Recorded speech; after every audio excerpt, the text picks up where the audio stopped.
भाई तो दही नहीं है। पानी में चीनी जैसे घोले राजा जी, घोले राजा जी। पानी में चीनी जैसे घोले राजा जी, घोले राजा जी। कमरिया घोले घोले, कमरिया घोले घोले, कमरिया घोले घोले घोले घोले घोले राजा जी। कमरिया घोले घोले घोले घोले घोले राजा जी। कमरिया घोले घोले घोले घोले रानी जी। बड़ा हरामी हो बेटा।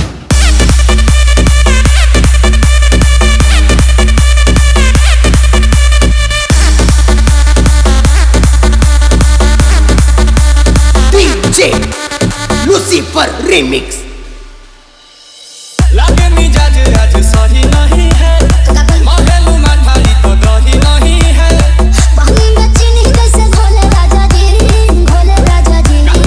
पानी में चीनी जैसे घोले राजा जी, घोले राजा जी। कमरिया घोले घोले, कमरिया घोले घोले, कमरिया घोले घोले घोले घोले घोले राजा जी। कमरिया घोले घोले घोले घोले घोले राजा जी। कमरिया घोले घोले घोले घोले घोले रानी जी। कमरिया घोले घोले घोले घोले घोले रानी जी।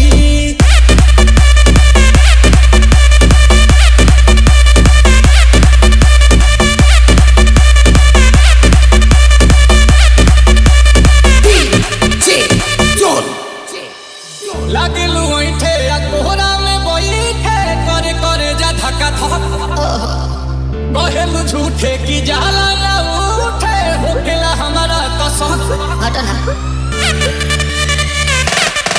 सुनो ना जी सैया, दवा हमरे जी सैया। फटाफट ला दो जाके ओ मेरे ले जी सैया। बातें को मीठी मीठी बोले राजा जी, बोले राजा जी। बातें को मीठी मीठी बोले राजा जी, बोले राजा जी। कमरिया बोले बोले, कमरिया बोले बोले, कमरिया बोले बोले बोले बोले बोले राजा जी। कमरिया बोले बोले बोले बोले बोले राजा जी। कमरिया घोले घोले घोले घोले घोले रानी जी। कमरिया घोले घोले घोले घोले घोले रानी जी।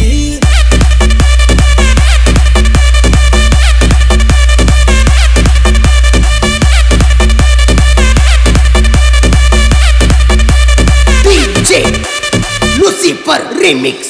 ए हो हसीना इशारों के बिना सीना से जलुआ के शॉट।